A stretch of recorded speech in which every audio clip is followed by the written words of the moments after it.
I'm Claire Whitman. I'm 35 years old, and the last time my family saw me, I was broke, desperate, and standing in my parents' driveway with tears freezing on my cheeks. They told me to figure it out on my own. They closed the door on me literally, while my mom's coffee mug still steamed in her hand. That was 5 years ago. Now, I'm back. I'm driving a car that costs more than their house. I own three properties, a condo in Chicago, and a portfolio so big it needs a team of accountants. My startup was just acquired for $18 million cash. But I'm not here to tell them any of that. I'm not here for closure or reconciliation. I'm here to smile, sip my drink, and let them wonder. If you've ever been through something like this, comment below and subscribe. You're not alone. The first thing you need to understand is that this didn't happen overnight. I didn't wake up one morning and think, you know what? I'm done with them forever. I was raised to believe that my family, would be there no matter what.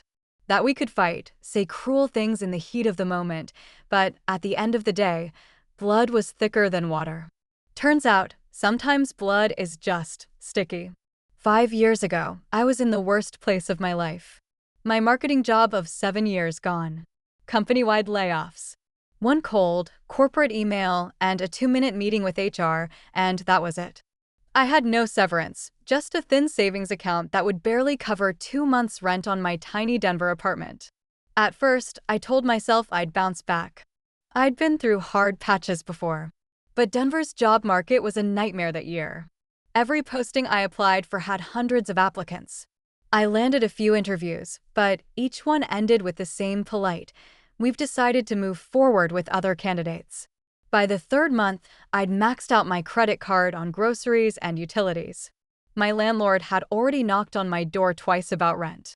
I couldn't sleep. Every time I closed my eyes, I'd see that ugly orange final notice letter in my mind. One night, after pacing my kitchen for hours, I called my mom. She picked up on the third ring. "Claire? It's late. What's wrong?" I told her everything. The layoff, the bills, the interviews that went nowhere. My voice cracked when I finally asked, "Could you and Dad maybe help me cover rent for a month or two?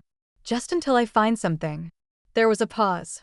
Then a sigh, the same sigh she'd used when I told her in high school I wanted to study design instead of accounting. "Claire, you need to learn to stand on your own 2 feet. We can't keep bailing you out." I almost laughed. They'd never bailed me out. Not once. Not for college tuition, not when my car broke down 3 years earlier, not even when I needed a security deposit for my first apartment and ended up selling half my furniture to make it work. "Mom, you've never," I started. She cut me off. "I'll get your father." A moment later, Dad's voice came through, already edged with annoyance. "Claire, your sister Emily never calls asking for rent money. Maybe you should take a page from her book." Emily. Of course. The perfect one. The Instagram star of our family. She had the big suburban house, the perfect lawyer husband, 2 golden retrievers, and parents who thought she hung the moon. She also had the subtle talent of making me look like the family screw-up without ever saying it outright. I'd once overheard her telling Mom, "I think Claire just makes bad choices. She doesn't plan ahead like I do." That comment stuck to me like tar. That night on the phone, hearing Dad compare me to her again, I felt my throat close up. I thanked them anyway, because old habits die hard, and hung up. I didn't cry right away. I just sat there on the floor of my kitchen, my phone still in my hand, staring at the cabinets I'd painted myself. And that was when it hit me, this wasn't about money. It was about worth. And to them, I wasn't worth the effort. 2 weeks later, the eviction notice came. Bright orange paper, taped right to my door for the whole hallway to see. I tried my brother, Mark. He ran a small construction company and had bragged more than once about how much he was making. I asked if I could work for him temporarily, anything, even clean up duty on job sites. He chuckled, like I'd told a joke. "Claire, you can't just walk onto a site and expect to be useful. You'd be a liability." That word, liability, hit me harder than he knew. By the end of that month, I was sleeping on a friend's couch. I worked 2 temp jobs, ate whatever was cheapest, and wore out the same pair of shoes until the soles peeled away from the fabric. Every job rejection felt heavier. Every silence from my family felt louder. They all knew, and no one reached out. Fast forward to now. It's a Saturday in early June, and I'm pulling my Tesla Model S into my parents' driveway.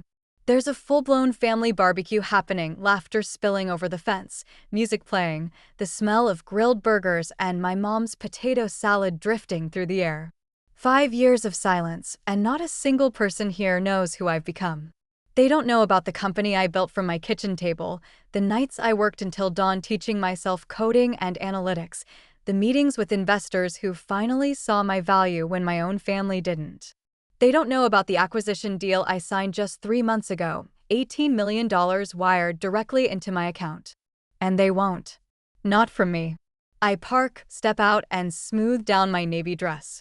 It's tailored, understated, but the fabric whispers money to anyone who knows clothes. I can feel eyes on me before I even reach the gate. Emily's the first to spot me. Her wine glass pauses halfway to her lips, her mouth opening just slightly. "Claire," she says, like I'm a ghost who wandered out of the past. I smile. It's small, polite, and gives away nothing. "Hey, Em." Her eyes flick down to my shoes, Louboutin heels, then to the Tesla behind me. Her face doesn't move, but her grip on the stem of her glass tightens. From the patio, I hear my mom's voice. "Is that? Oh my goodness. Claire." The way she says my name is like she's greeting a distant cousin she forgot existed. I walk into the backyard, the conversations dipping into quiet pockets as people turn to look. They're all here. Mark and his new girlfriend, my uncle with the loud laugh, Emily's perfect husband in his golf polo. All the people who let me disappear when I had nothing. And here I am. Not begging this time. Not explaining myself. Not asking for space at their table. Just smiling, letting the silence fill the air between us, and watching them try to figure out how someone they wrote off could look so untouchable. It's almost funny. Almost. Because deep down I know the truth. My silence will make them squirm more than any speech ever could.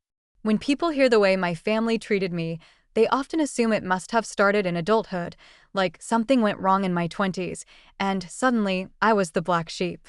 No, it started long before that. Looking back, I think I always knew Emily was the favorite.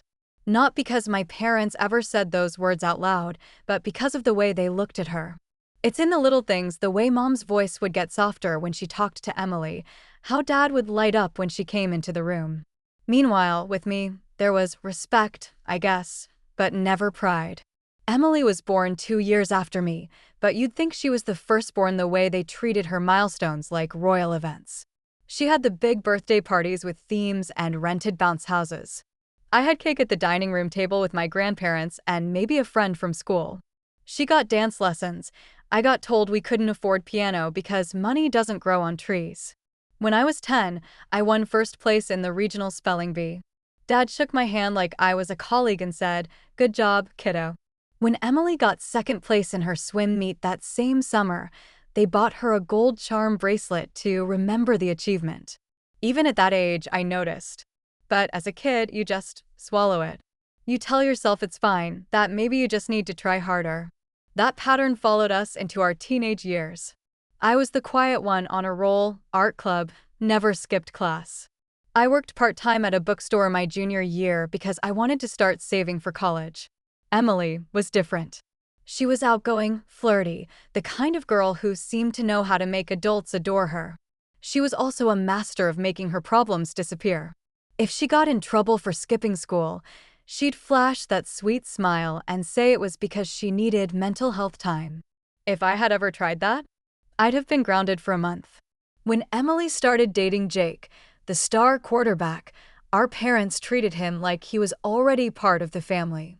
When I dated Eric, a shy, sweet guy from the chess club, Mom said, "You could do better, Claire. You should be with someone who can take care of you." I told her I could take care of myself. She just laughed and said, "Oh, honey." Senior year, I applied to 6 universities and got into 4. I was ecstatic. I'd worked so hard, juggling school and my part-time job.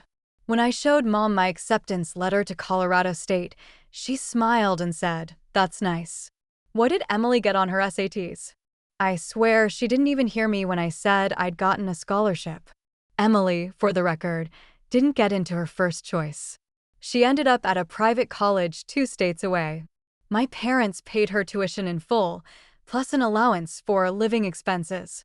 I went to a state school with a scholarship and still had to work 2 jobs to cover what my scholarship didn't. That was the first real fracture in my belief that my parents treated us equally. I was 19, scrubbing dishes in the campus dining hall after a late shift, while Emily posted pictures from some ski trip with her friends, all paid for by mom and dad. When I brought it up once, my mom said, "Well, Emily's school is more expensive. She needs the extra help." When I pointed out that I had more expenses because I was working to cover mine, she just shook her head. "You've always been so independent, Claire. You'll be fine." It was the same story in my 20s. I graduated, found an entry-level marketing job in Denver, and slowly worked my way up. Emily went through 2 failed internships and 1 sabbatical to find herself, before landing a job at a PR firm, one owned by one of Dad's golf buddies. When she got that job, they threw her a dinner party. When I got promoted to marketing manager, I got a text from my mom that just said, "Congrats, Claire," with a thumbs-up emoji. It wasn't just about attention, it was about access. Emily could ask for anything, and they'd move mountains to make it happen. When she wanted a new car, Dad co-signed a loan and covered half the payments. When I asked for help buying a used car after mine finally gave out, they told me to take the bus until I could afford something reasonable. It's hard to describe what that does to you over time. You start to believe you're less deserving. You stop asking for things because you already know the answer. I wish I could say I distanced myself then, but I didn't. I still showed up for birthdays, for holidays, for Emily's engagement party. I played the role of the reliable sister, the one who would bring the wine, take the group photos, and clap politely when Emily announced yet another milestone. And then, of course, came the layoff. That's when all those years of being the independent one came crashing down on me. Because independence, in my family's language, wasn't a compliment. It was an excuse to abandon me when I actually needed help. The day I called my mom for rent money, God, I can still hear her tone. Not angry. Not even sad. Just mildly inconvenienced. Like I'd called to ask her to pick me up from the airport and she didn't feel like driving. That's when I realized it wasn't about them being unable to help. It was about them choosing not to. And Emily? She didn't even call me herself. She sent me a text that said, "Sorry, things are rough right now. You should try networking more."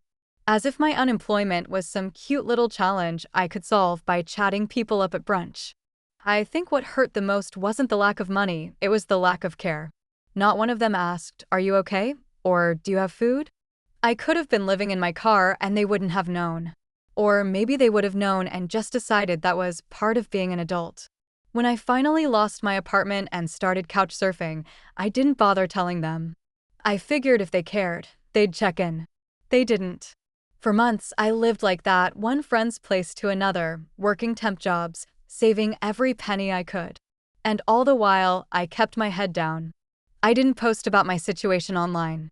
I didn't badmouth them to family friends. I let them think whatever they wanted to think.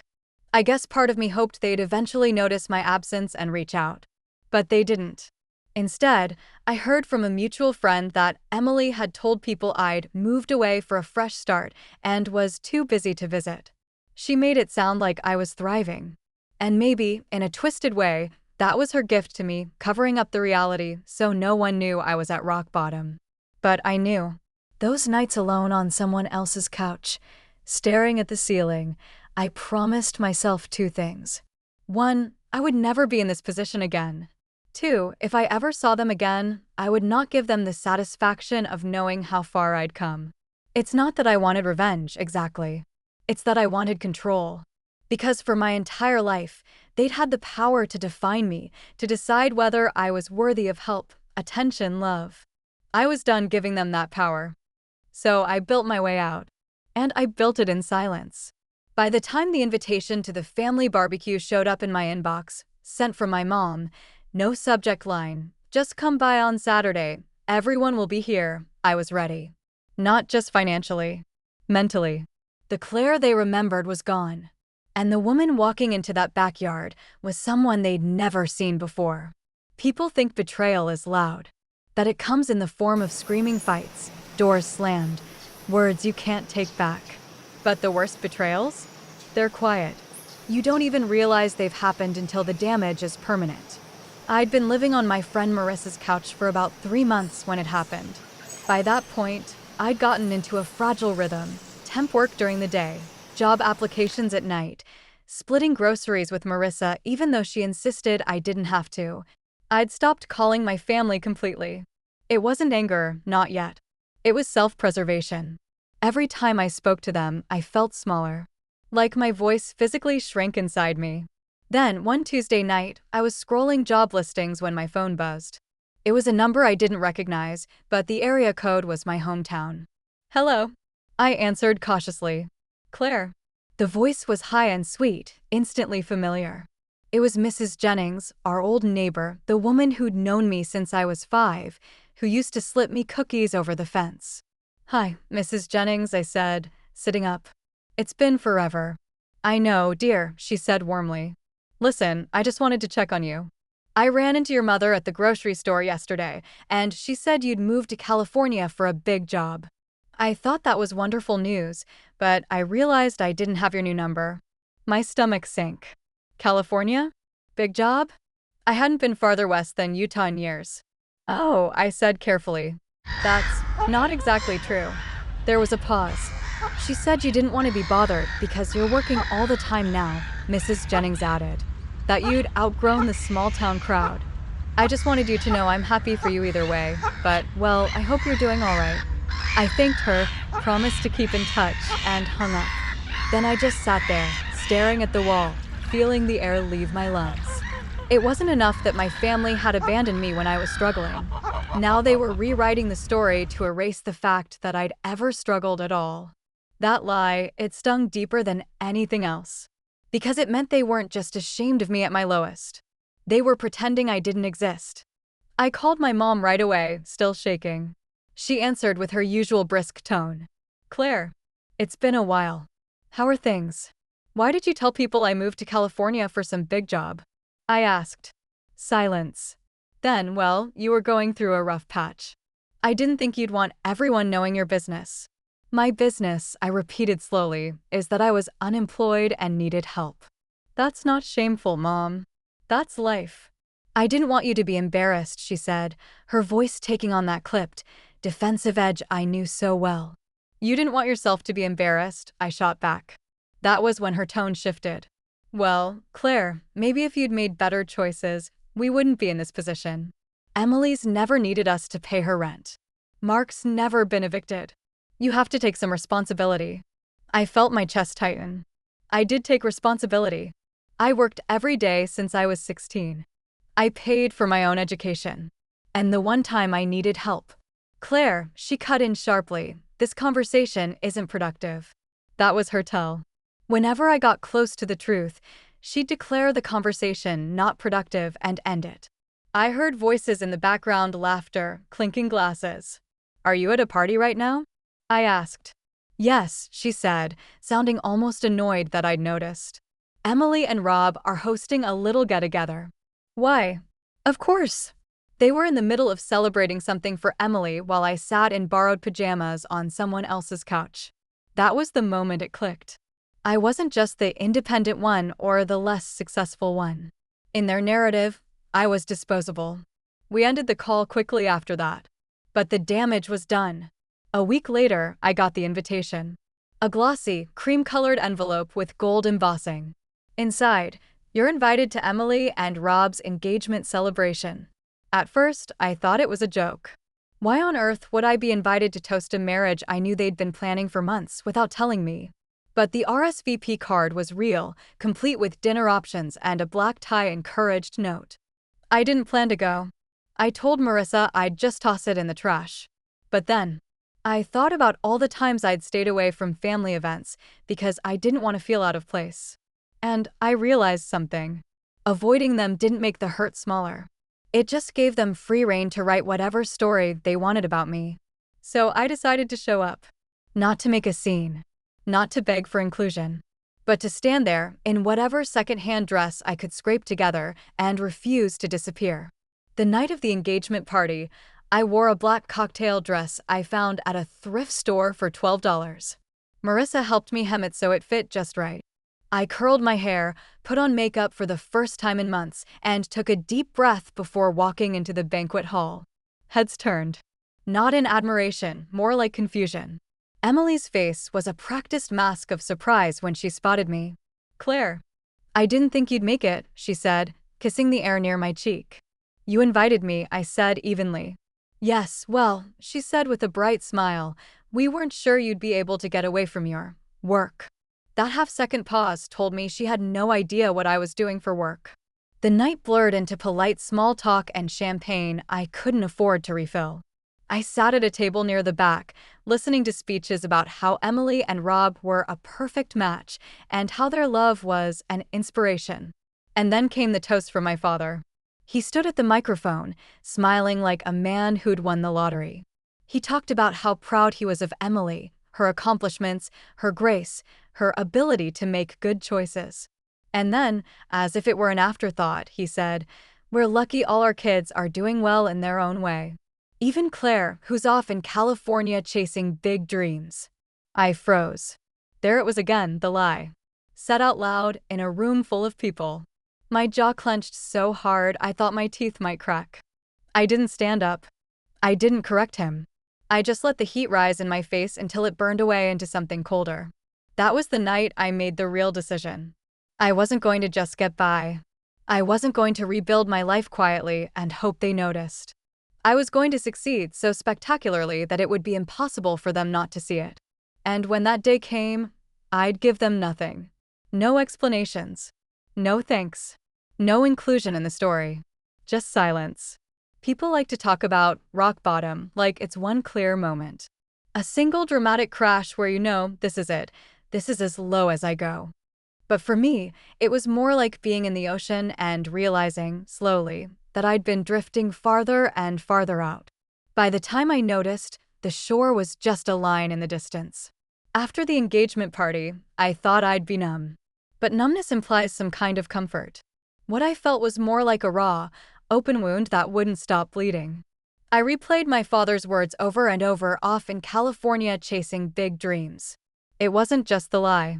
It was the way everyone in that room accepted it without question, as if the truth of my life didn't matter enough to be examined. I left early that night, slipping out before dessert. I told myself it was because I didn't want to cause a scene, but really, I just couldn't stand another second in that room. The clinking glasses, the laughter, the casual way they excluded me even when I was standing right there. When I got back to Marissa's apartment, she was waiting on the couch with 2 mugs of tea. I must have looked worse than I thought, because she didn't say anything at first. Just handed me the mug and waited. I told her everything, the speeches, the lie, the way Emily had looked at me like I was a stray cat she'd let in out of pity. Marissa didn't try to talk me out of my feelings. She didn't say, "I'm sure they didn't mean it like that," or "you should try to see it from their side." She just listened. And when I was done, she said, "You know you can't keep letting them define you, right?" I wanted to argue, to say that family was supposed to matter, but the words died in my throat. Because deep down, I knew she was right. Over the next few weeks, I sank into a kind of depression I didn't even recognize at first. I'd wake up late, scroll job listings without really reading them, and then sink into the couch watching shows I barely paid attention to. Even my temp work slowed down, partly because the assignments weren't coming in, partly because I just couldn't make myself care anymore. Money got tighter. I didn't tell Marissa, but there were days I skipped meals so I wouldn't eat into her groceries. I told her I'd already eaten when she offered to cook. She probably knew I was lying, but she didn't push. The real breaking point came one afternoon in January. It was snowing outside, that heavy, wet kind that turns the streets into slush. I was bundled in 3 layers, sitting at the public library because I'd started avoiding being home during the day. Something about being in a room full of people working made me feel less like I was wasting my life. I was scrolling listings again when I saw one that stopped me cold. Marketing assistant, Powell and West PR. That was Emily's firm. The one she'd been at since Dad's golf buddy helped her get the job. And there it was, right in front of me, an entry-level position I was wildly overqualified for. For a split second, I thought about applying. It would have been easy to make it through the interview process. And the idea of showing up in Emily's office every day, forcing her to see me succeed, was tempting. But then I imagined the reality. Her smug smile. The whispered comments to her coworkers. The way she'd take credit for helping me get back on my feet. I closed the tab without applying. Because that's when I realized something important. I didn't want to be near them. I wanted to be so far above them they'd have to look up to see me. That night, I sat at Marissa's kitchen table with a notebook and wrote at the top of the page, "What do I want?" The first answers were simple. My own place. A steady income. To never have to ask for help again. But as I kept writing, the list got bigger. To build something of my own. To prove them wrong without saying a word.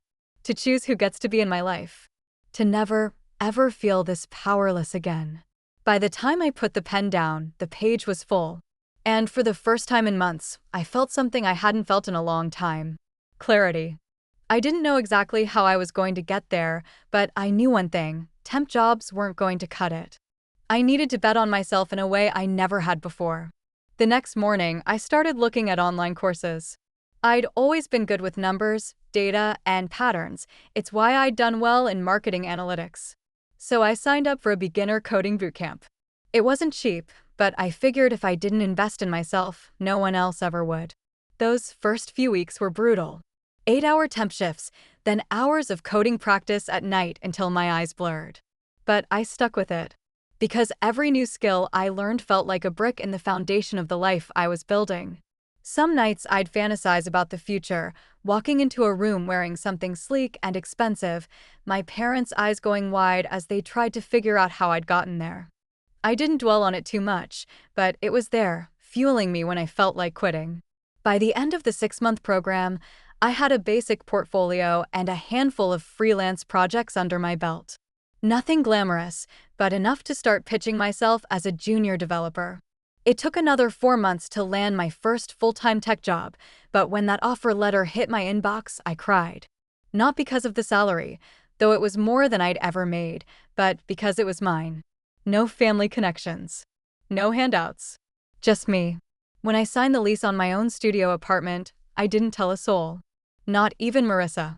I just packed my things one weekend and moved in.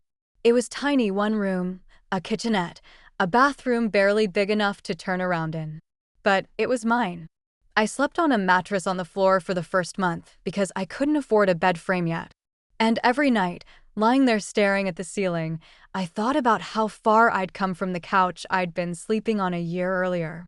The real turning point, the one that shifted me from surviving to thriving, came about a year into that job.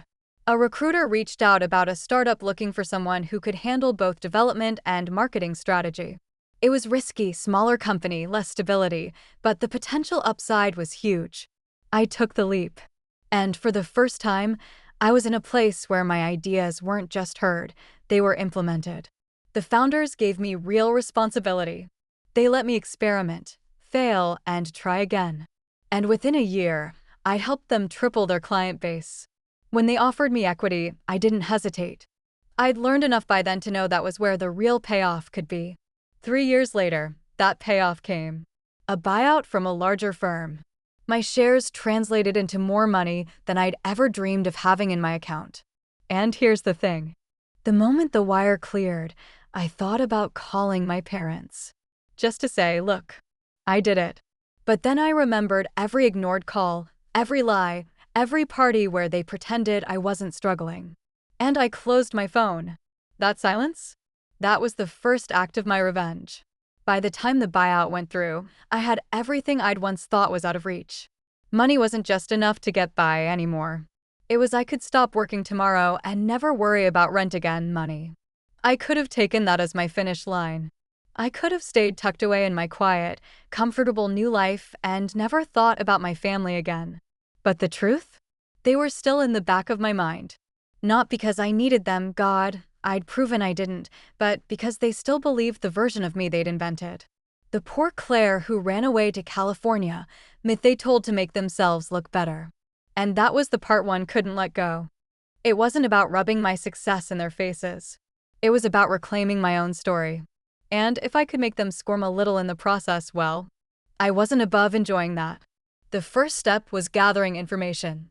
I hadn't spoken to them in over 4 years, but thanks to social media and a few strategically kept connections, I knew more about their lives than they probably guessed. Emily was still with Rob.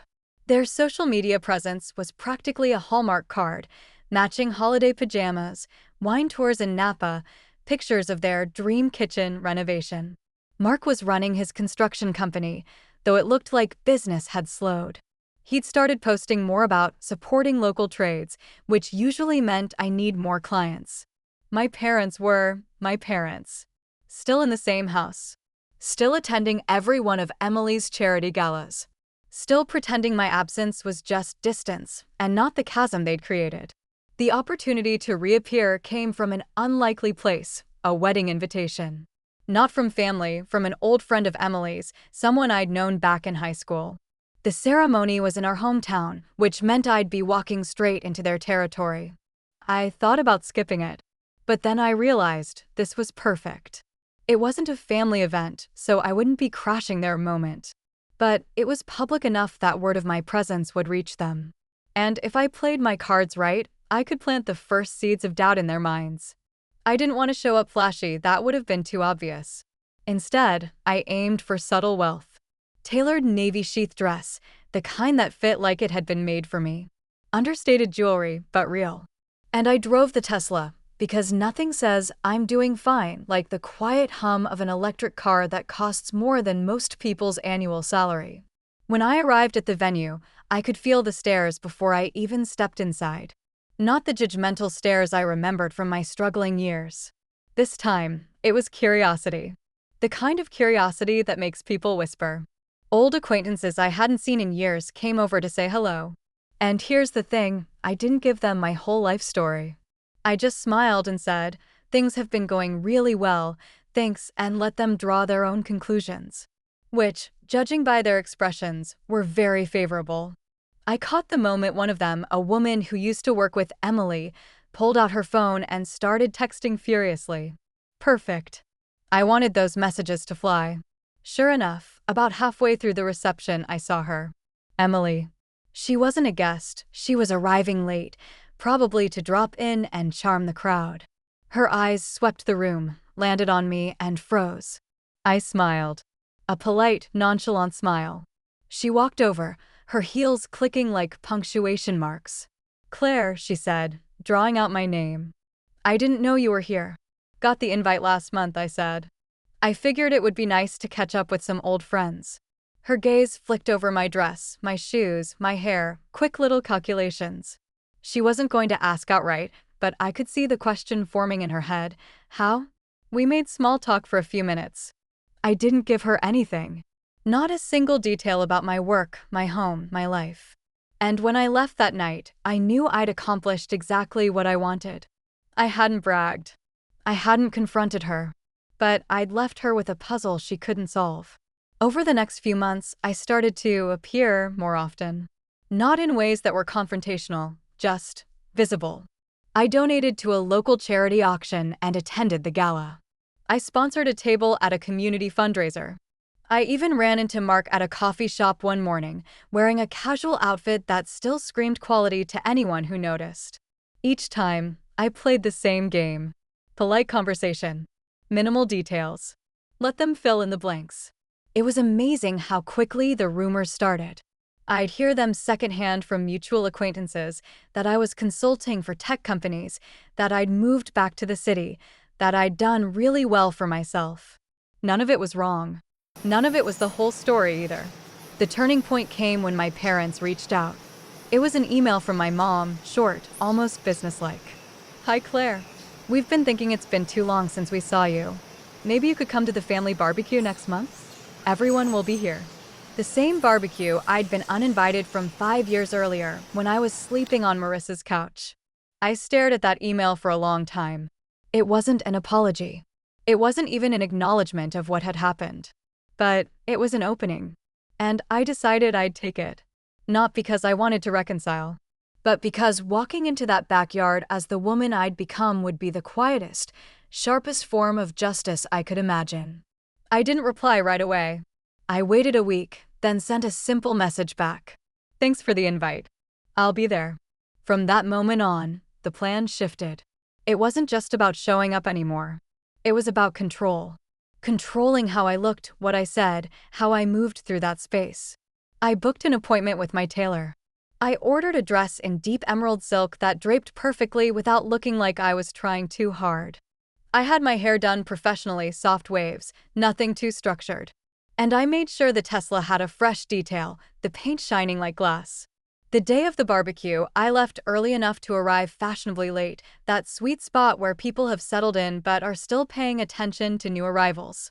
When I pulled into the driveway, I saw them all in the backyard, Emily holding court near the grill, Mark talking with Dad, Mom arranging food on the table. And for a moment, I just sat there, my hands on the steering wheel, taking it in. 5 years ago, I'd stood in this same spot feeling like an outsider. Now, I was still an outsider, but on my own terms. I stepped out, heels clicking softly on the pavement, and walked toward the gate. The conversations dipped just slightly, that subtle shift when people notice someone new. Claire, my mom called, her voice pitched higher than usual. You made it. I smiled. Of course, I said. Emily's eyes flicked over me, the same quick calculations as before. But this time, there was something else in her expression. Not just curiosity. Wariness. I made my rounds, saying hello, accepting a drink, asking about their lives. I gave them nothing in return. Every time someone asked what I'd been up to, I just said, oh, keeping busy. Because that was the beauty of my plan. The less I told them, the more their minds would fill in the blanks. And the more they wondered, the more power I had. I've always believed tension is more powerful when it's quiet.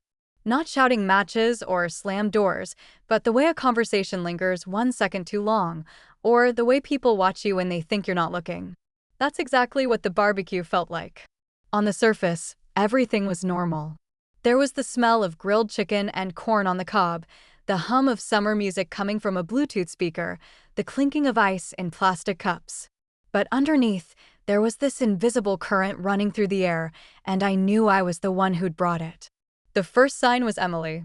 She'd been chatting with 2 of her friends, women I vaguely remembered from high school, when I walked up to say hello. Her smile didn't reach her eyes. She introduced me with, "This is my sister, Claire. She's been really busy these past few years." I knew what she was doing. It was the same trick she'd always used, vague enough to be polite, pointed enough to remind people she didn't actually know what I'd been doing. I just smiled. It's been a good kind of busy. One of her friends, a tall brunette with gold hoop earrings, leaned in. So, what do you do now? I took a sip of my drink, made eye contact, and said, a little bit of everything. Then I asked her about her work, and just like that, the spotlight shifted. The truth was, I wasn't there to hand out my resume. I was there to plant seeds. And seeds grow better when you don't force them. Over by the grill, Dad was holding court with a couple of Mark's construction buddies. He didn't notice me at first, or maybe he was pretending not to. When he finally turned and saw me, there was a flicker of something in his eyes. Surprise? Unease? I couldn't tell. Claire, he said, his voice just a little too loud. Good to see you. You too, Dad. He gave me a quick once-over, the kind of look that measures not just your outfit, but the life behind it. How's work? Steady, I said. Keeps me traveling sometimes. That part was true. The new projects I'd taken on had me in New York twice that year and Seattle once. But I didn't elaborate. I let the word traveling hang in the air, and sure enough, one of the guys by the grill perked up. Travel for business? He asked. Sometimes, I said, smiling just enough to make it seem like I was holding back. Dad didn't ask anything else. He just nodded slowly, like he was filing it away. Mark was trickier. He'd always been more blunt than Emily, less polished, more prone to saying exactly what he thought. I found him at the drinks table, pouring himself a beer. Hey, I said. Hey, he replied, glancing at me over his shoulder. Haven't seen you in forever. Yeah, I said. Been keeping busy. He gave a little smirk. So I've heard. Emily says you've been doing well. Emily talks about me? I asked lightly. Mark shrugged. Not much. Just that you've been around more lately. People are curious. Good. That was exactly the word I wanted floating around. Well, I said, picking up a bottle of sparkling water, curiosity keeps things interesting. He raised an eyebrow but didn't push. I could tell he wanted to, though. Mark was the type who hated not knowing where he stood with someone. The longer I was there, the more I felt the shift.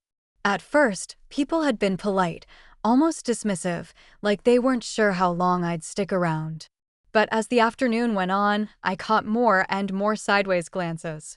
Little half smiles. Quiet conversations that stopped when I walked by. And the best part? I wasn't doing anything to invite it. No bragging. No showing off. Just being present, looking comfortable, and letting them notice on their own.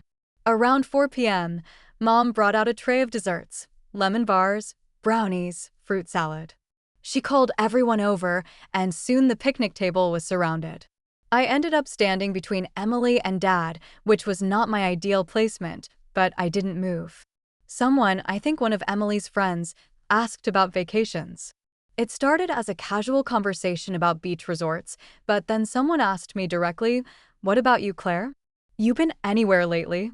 I could have rattled off my last 3 trips. But I just said, I've been lucky to see a few places this year.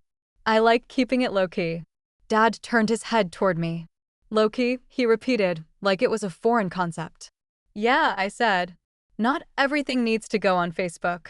Emily's lips twitched, and I knew I'd hit a nerve. Her entire life was curated online, every brunch and weekend trip documented. The idea that I could be doing things without broadcasting them was, to her, both baffling and vaguely threatening.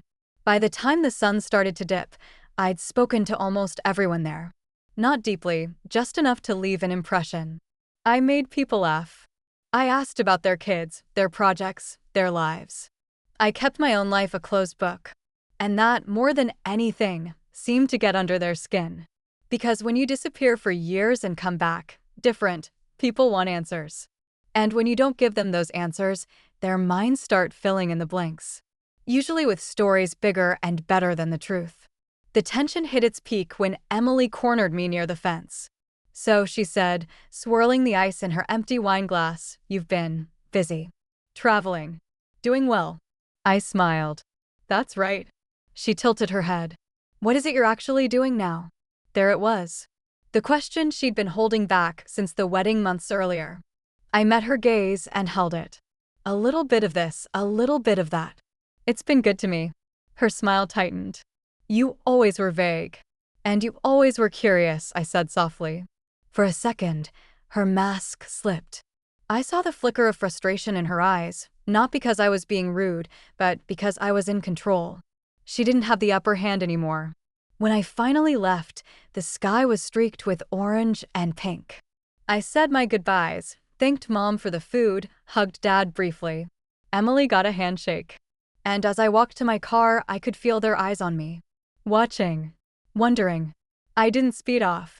I didn't look back. I just drove away, the quiet hum of the Tesla almost mocking in its smoothness.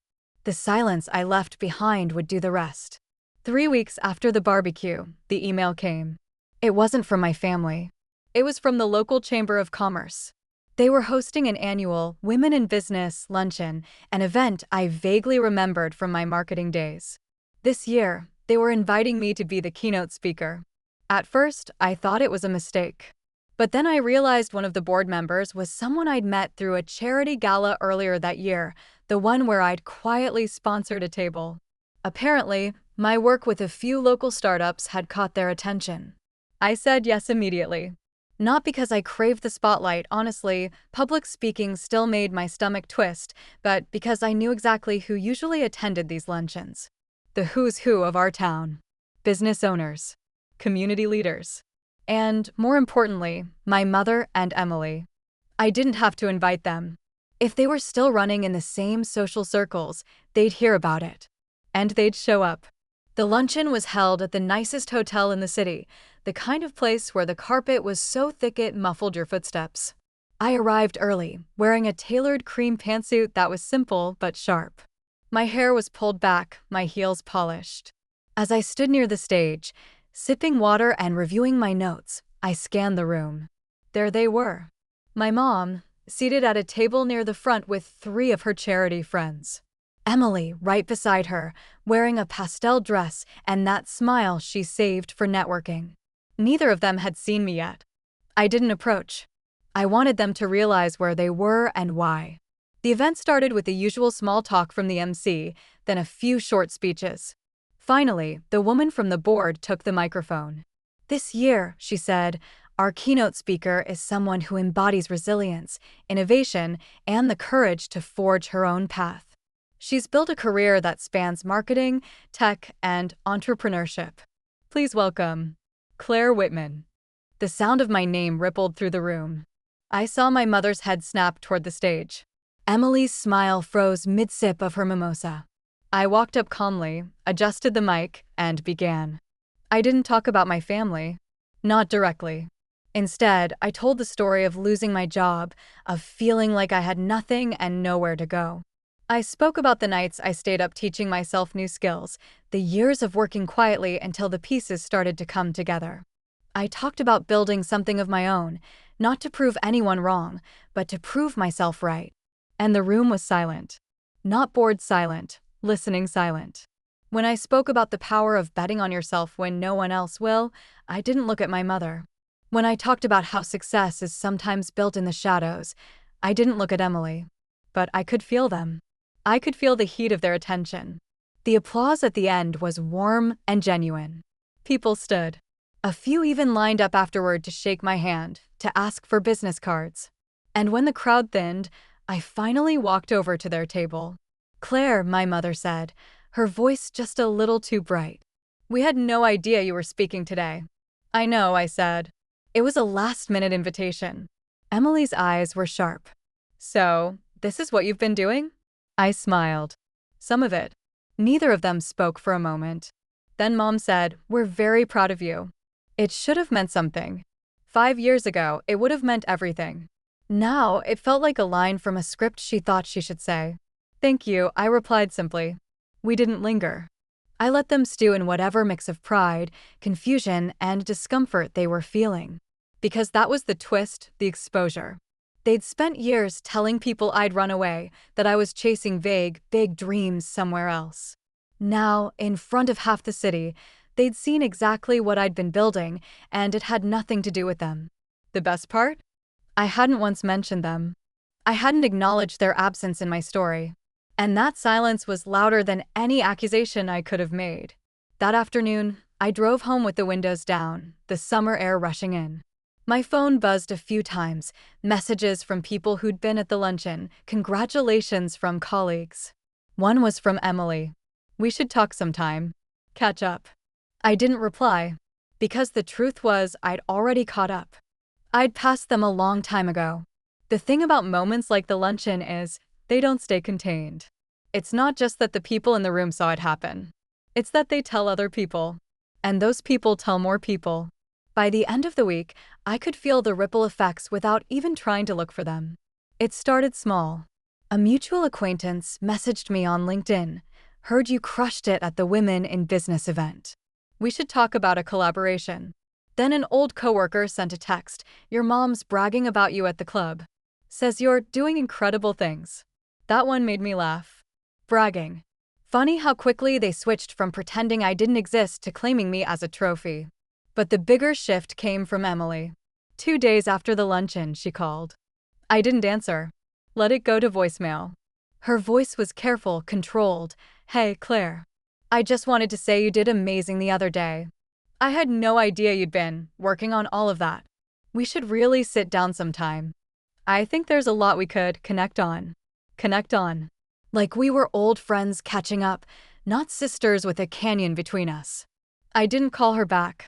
I told myself it was because I was busy, which I was, but really, it was because I wasn't ready to give her the one thing she clearly wanted: access. Then Mom started emailing. First, it was polite check-ins. "How have you been? We miss you." Then it shifted to invitations. "Family dinner next Sunday. Just us, no fuss." And finally, the guilt. "It's been so long. You only get one family, Claire." That last one almost got me. Not because it was true, it wasn't. Not in the way she meant, but because a part of me still wanted a version of that family I'd never had. The version where support was unconditional and love wasn't rationed like scarce resources. But that version didn't exist. It never had. What I didn't expect was how the exposure at the luncheon would change things socially. Suddenly, I was being invited to events I'd been excluded from for years. Fundraisers, galas, even a holiday party at the same golf club my dad frequented. It was clear what had happened. I was no longer an embarrassment. In their eyes, or at least in the eyes of their friends, I was someone worth knowing again. That was the part that stung more than I wanted to admit. Because it proved what I'd always suspected. Their approval wasn't about me as a person. It was about the story they could tell about me. And now that story had changed. I decided to test the waters. Not by accepting their invitations, not yet, but by showing up somewhere they didn't expect me. There was a fall charity auction that Emily had posted about nonstop on Instagram. I bought a ticket under the radar, didn't tell a soul. The event was held in the ballroom of a downtown hotel.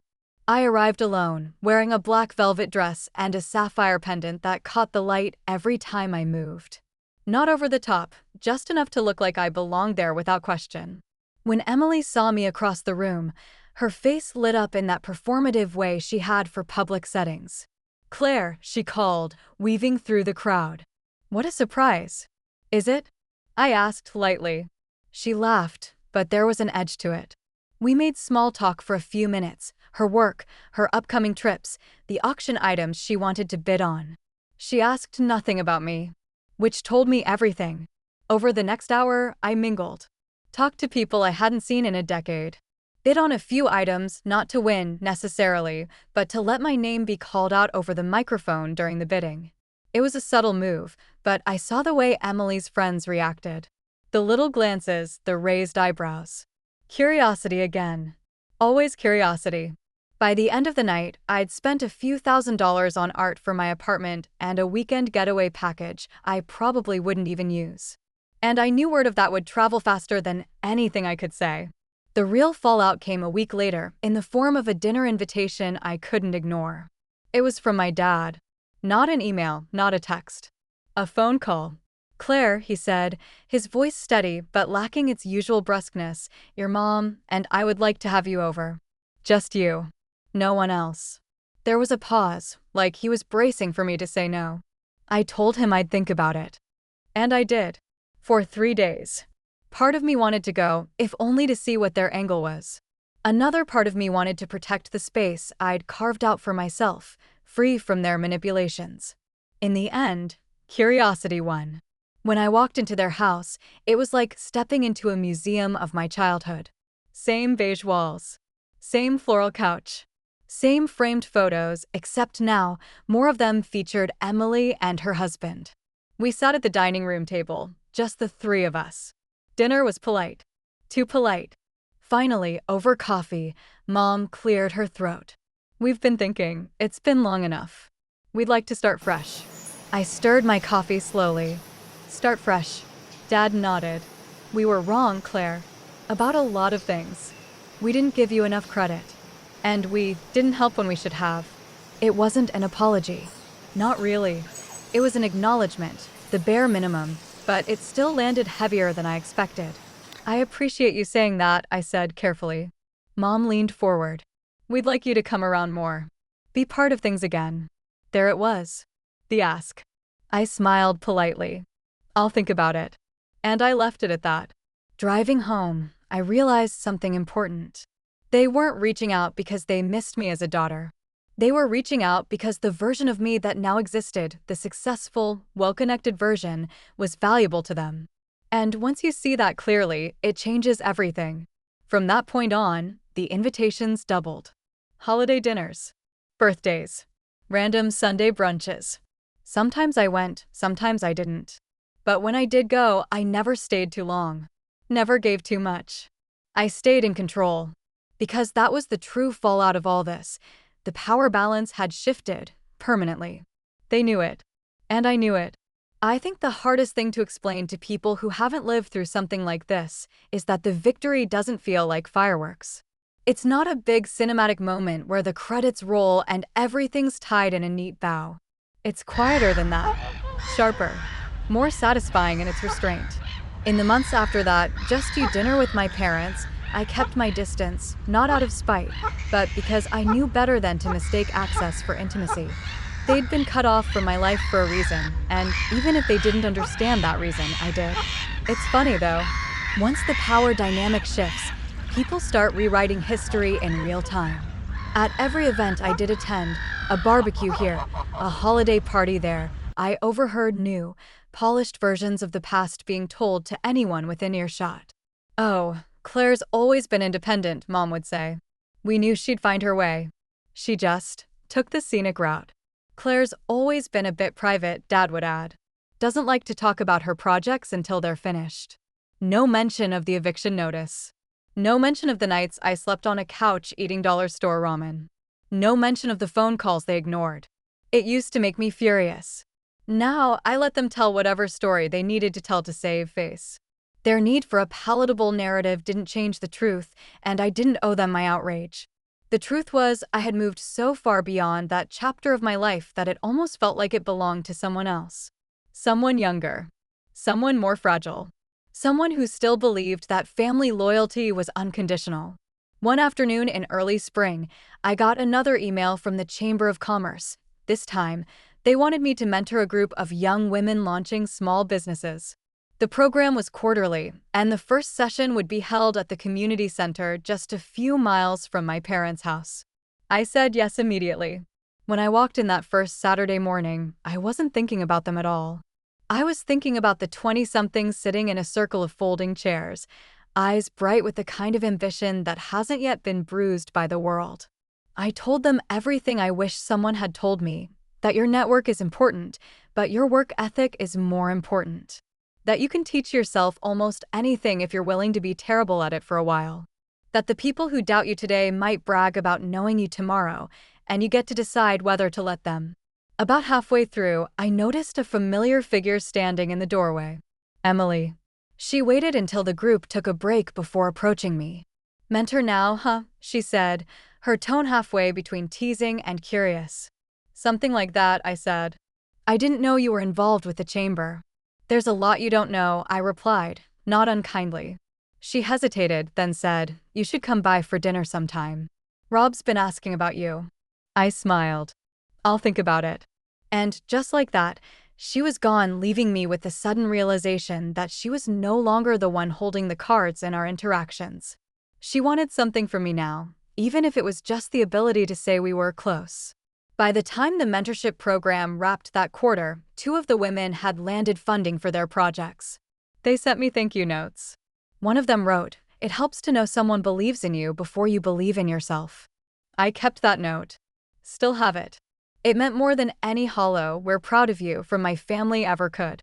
The real closing act to all of this didn't come with a confrontation or a screaming match. It came one summer evening at yet another community event, the annual fundraising dinner for the local hospital. I hadn't planned on going, but a friend who was short on table guests asked me to fill a seat. The banquet hall was packed with the usual mix of old money, ambitious young professionals, and people who just liked being seen. I was halfway through my glass of champagne when I spotted my parents across the room, deep in conversation with the hospital board chair. A few minutes later, one of the event organizers came over to my table. "Claire, could you join us up front? We're recognizing some of our top donors tonight." I blinked. "I'm not." Then I remembered the anonymous donation I'd made months earlier, after a client's project paid out bigger than expected. I'd given enough to fund a piece of new equipment for the children's wing, but I hadn't wanted my name on a plaque. Apparently, the hospital's policy was to list major donors unless you specifically requested anonymity. I hadn't. So there I was, walking up to the stage in front of 300 people, my name ringing out over the speakers. I didn't look at my parents until I turned to face the audience with my certificate. Mom's smile was frozen, her eyes wide. Dad's expression was more complicated, something between surprise and calculation. The applause felt warm, but what I felt most was control. Complete, unshakable control over the narrative of my own life. After the ceremony, my mom came over, her voice low. "We didn't know you'd done that." "I know," I said simply. Dad put a hand on my shoulder. "That's impressive, Claire." "Thanks," I said, and then excused myself to talk to someone across the room. Because here's the thing, I no longer needed their validation. I no longer needed them to understand what I'd been through or how far I'd come. I had my life back. And in the end, that was the most complete revenge of all, not making them feel small, but making myself feel whole. If they wanted to rewrite history, let them. I knew the truth. And the truth was, I had built something they could neither take credit for nor destroy. The last time I saw them all together was at a mutual acquaintance's holiday party later that year.